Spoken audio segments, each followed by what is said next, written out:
नमस्कार, मी श्वेता भालेकर. सामसंजीवनी या आरोग्य विशेष कार्यक्रमामध्ये सर्वांचं मनापासून स्वागत. आज आपण पित्ताशयात खडे, लक्षणं आणि उपचार पद्धती, आयुर्वेद उपचार पद्धती याविषयी चर्चा करणार आहोत आणि यावर आपल्याला मार्गदर्शन करणार आहेत श्रीरुक्म चिकित्सालय आणि पंचकर्म केंद्राच्या डॉक्टर गौरी बोरकर. गौरी मॅम, कार्यक्रमामध्ये आपलं मनापासून स्वागत. नमस्कार. गौरी मॅम विषयी आपण थोडक्यात माहिती जाणून घेऊया. डॉक्टर गौरी बोरकर या आयुर्वेदाचार्य आहेत. त्यांनी BA MS करून आयुर्वेदामध्ये MS ही पदवी संपादन केलेली आहे. डॉक्टर गौरी यांना संस्कृत विषयाची विशेष आवड होती, त्यामुळे त्यांनी MA संस्कृत ही पदवी सुद्धा मिळवलेली आहे. डॉक्टर गौरी या आयुर्वेद तज्ज्ञ आहेत. गेली 20 वर्ष त्या डोंबिवली आणि ठाण्यातल्या नौपाडा आणि घोडबंद रोड या ठिकाणी प्रॅक्टिस करत आहेत. तसंच पुण्यामध्ये जाऊन सुद्धा त्या रुग्णसेवा करत आहेत. कोल्हापुरामध्ये विश्ववती आयुर्वेदिक चिकित्सालय आणि संशोधन केंद्रामध्ये डॉक्टर गौरी यांनी ऑनररी कन्सल्टंट म्हणून त्या कार्यरत आहेत.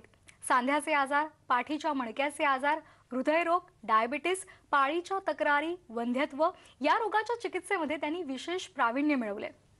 सध्याच्या पॅन्डेमिकच्या काळामध्ये विशेषत्वानं ऑनलाईन व्हिडिओ कन्सल्टेशन आणि कुरिअर सेवेचा लाभ रुग्ण घेऊ शकतात.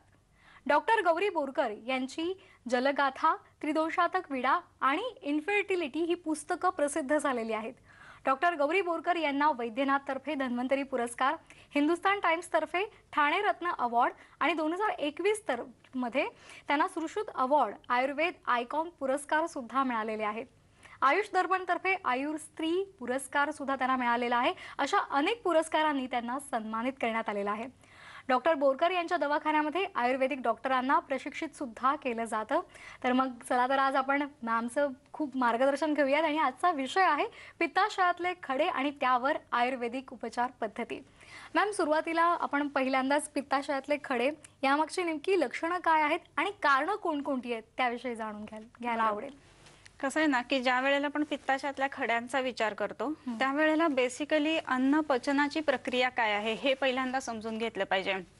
बऱ्याच वेळेला आपल्याला असं वाटतं की खडा झाला म्हणजे तो काढून टाकला पाहिजे, पण तो का झालाय, कोणकोणत्या कारणांनी झालाय ह्या गोष्टी महत्त्वाच्या राहतात. ज्या वेळेला अन्न कुठलंही आपण तोंडातून आपल्या जठरामध्ये किंवा स्मॉल इंटेस्टाईन मध्ये पुढे पुढे सरकतं त्यावेळेला त्याची पचन प्रक्रिया होणं हा भाग खूप महत्त्वाचा असतो. आणि हे होत असताना ज्या वेळेला जठरामध्ये म्हणजे स्टमक मध्ये अन्न जातं तिथे उत्तम पद्धतीनं घुसळणं ही प्रक्रिया होते आणि त्याचा एक अन्न रस तयार होणं ह्या पद्धतीनं घडतं. पुढे आल्यानंतर त्याच्यामध्ये काही आपल्या शरीरातल्या एन्झाईम्सची किंवा ज्याला आपण सिक्रिशन्स म्हणून त्याची प्रक्रिया होऊन आपल्या शरीराला उपयुक्त अशा घटकांमध्ये परिवर्तन करणं हा जो भाग आहे ना हा या अन्नपचनामध्ये मुख्यतः समाविष्ट असतो. हे होत असताना ही अन्न पचन करणारे स्राव किंवा एन्झाईम्स कुठून येतात असा जर विचार केला तर मोठी जी सगळ्यात ग्लँड आहे आपल्या शरीरामधली ती म्हणजे लिव्हर. आणि या लिव्हर मधून हे स्राव येत असतात. त्यातलाच एक स्राव जो असतो ना तो बाईलचा स्राव असतो. आणि हा यकृताकडनं येणारा स्राव जो आहे तो बाईलच्या पिशवीमध्ये म्हणजेच गॉल ब्लॅडर मध्ये तो साठवला जातो.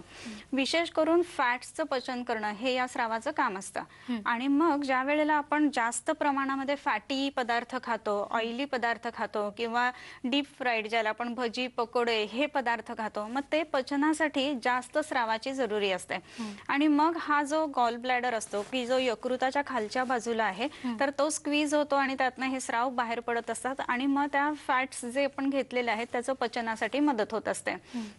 पण जर का खूप जास्त प्रमाणामध्ये फॅट्स खाल्ले गेले म्हणजे ऑइली पदार्थ किंवा तूप सुद्धा इव्हन खूप जास्त प्रमाणामध्ये घेतलं गेलं, इव्हन नॉनव्हेज जे आपण म्हणतो त्याच्यामध्ये सुद्धा बऱ्याच अंशांमध्ये ह्या गोष्टी असतात, हे जर सतत आणि नित्य घेतलं गेलं तर मात्र ह्या बाईलची जी एक्सपेक्टेशन आहे ते जास्त व्हायला लागते आणि मग ते जास्त प्रमाणात साठवलं जायला लागतं. कारण शरीराला एक मेमरी असते की हे पदार्थ येत आहेत तर त्याची तयारी तजवीज आधीच करून ठेवणं.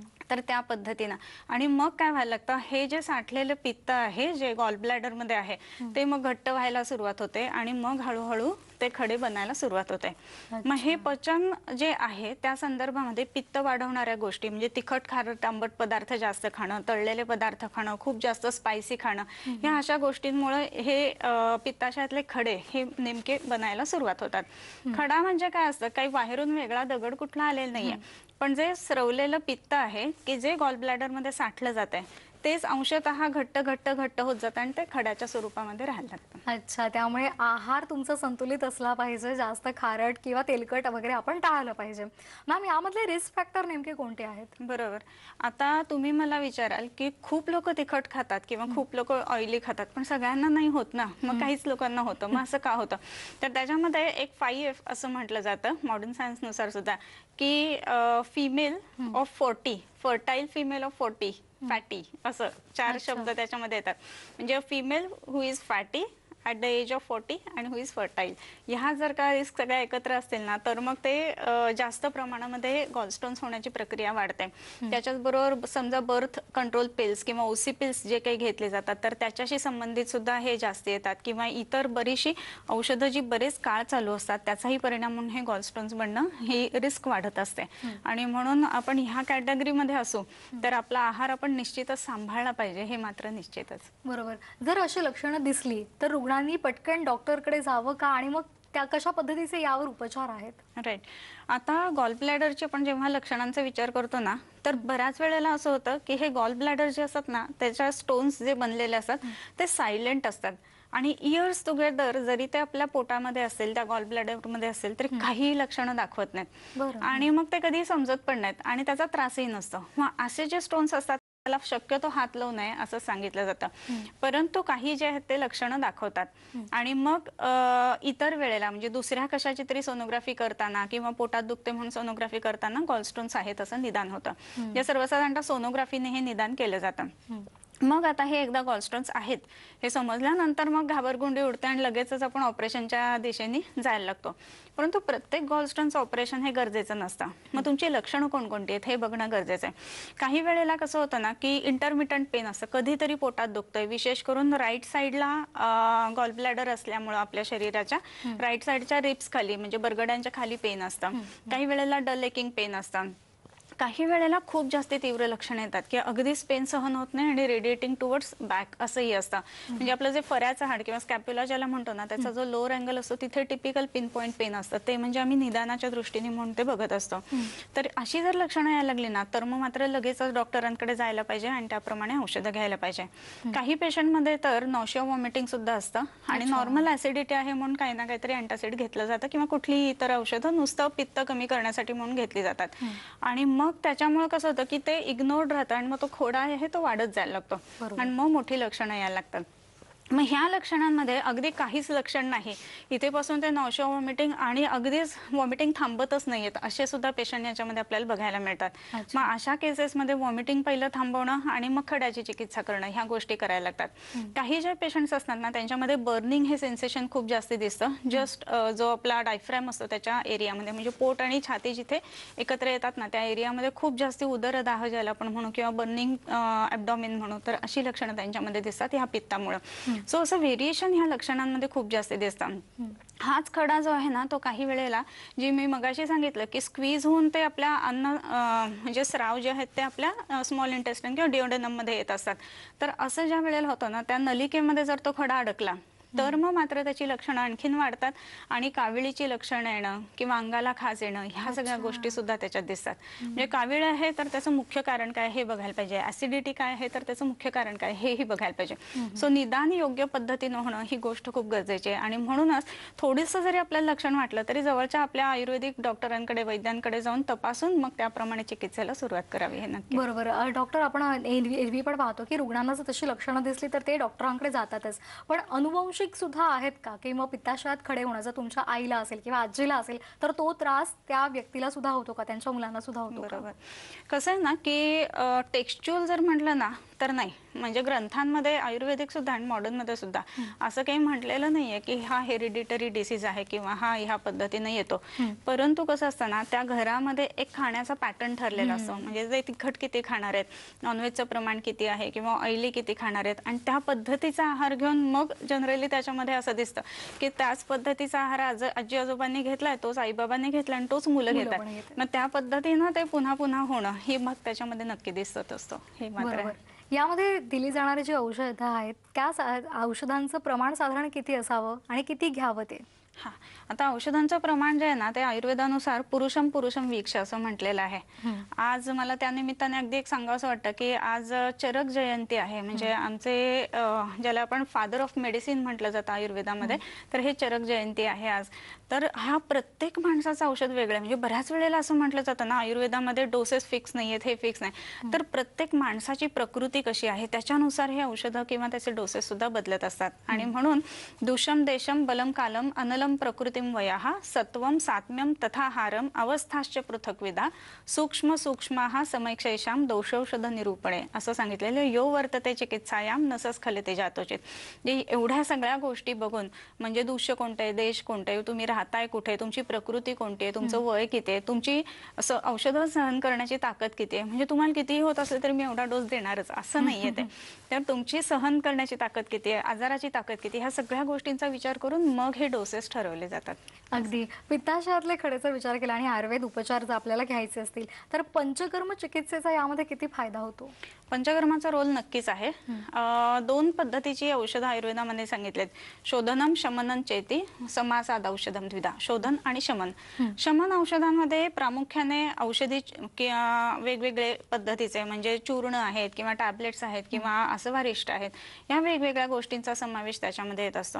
आता ही औषधं कोणकोणती, तर बऱ्याच वेगवेगळ्या पद्धतीनं हे स्टोन्स जे आहेत ना ते विरघळून निघून जावेत याही पद्धतीने दिले जातात.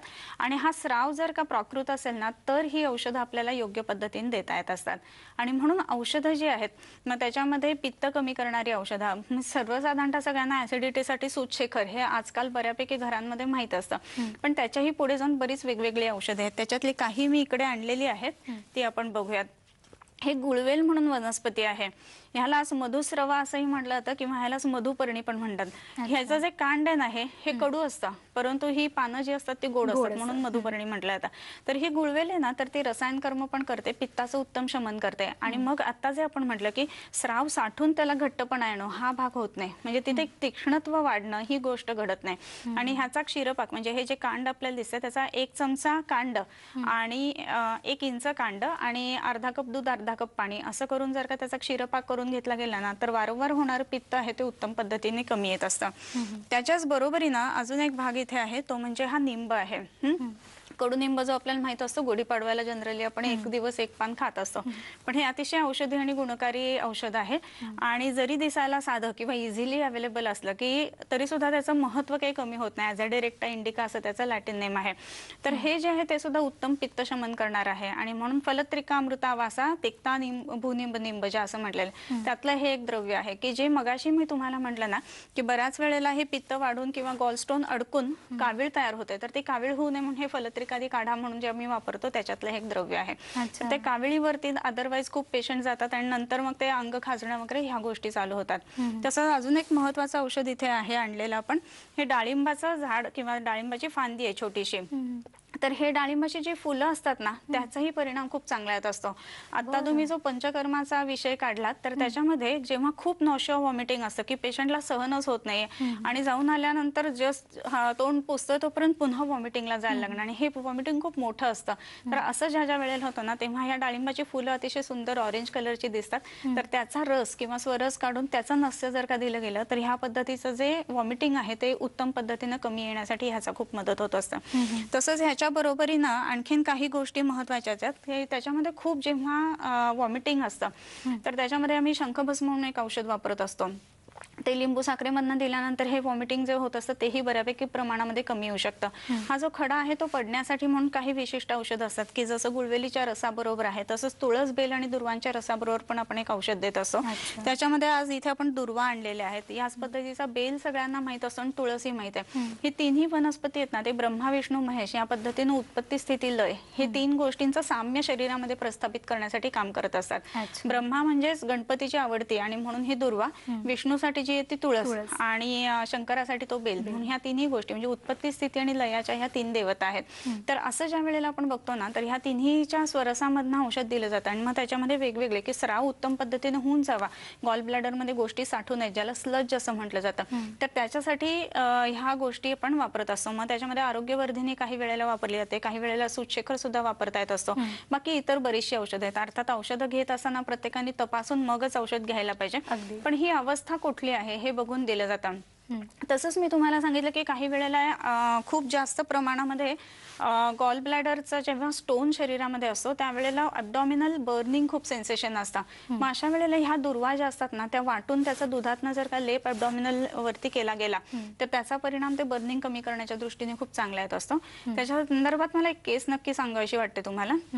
आपल्या ठाण्याच्या दवाखान्यामध्ये एक पेशंट आलेला होता आणि इवन त्याला वेटिंगमध्ये सुद्धा थांबता येत नव्हतं, एवढं वॉमिटिंग सेन्सेशन होतं. म्हणजे लोक जसं बसमध्ये बॅग घेऊन जातात ना ज्यांना मोशन सिकनेस असतो त्या पद्धतीनं तो बिचारा ते घेऊनच तयारीमध्ये आलेला होता.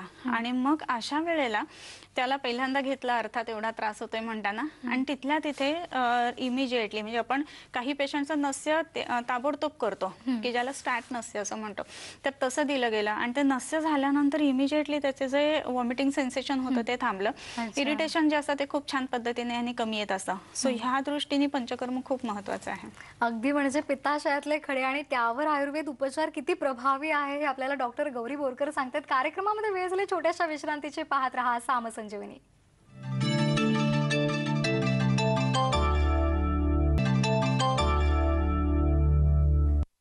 सामसंजीवनी या कार्यक्रमामध्ये सर्वांचं पुन्हा एकदा स्वागत. पित्ताशयातले खडे आणि त्यावर आयुर्वेद उपचार पद्धती याविषयी आज आपण बोलत आहोत आणि आपल्याला मार्गदर्शन करत आहेत श्रीरुक्म चिकित्सालय आणि पंचकर्म केंद्राच्या डॉक्टर गौरी बोरकर मॅडम.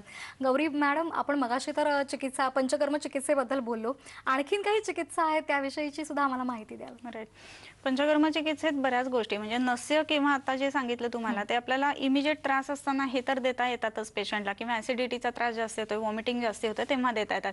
पण त्याच्या व्यतिरिक्त म्हणजे हे स्टोन्स जे आहेत ते निघून जावेत आणि त्याची टेंडन्सी सुद्धा कमी व्हावी, म्हणजे एकदा झाला की पुन्हा पुन्हा होऊ नये या दृष्टीने एक पंचकर्म आपण बऱ्याच वेळेला आपल्या पेशंट्समध्ये करत असतो, ते म्हणजे विरेचन.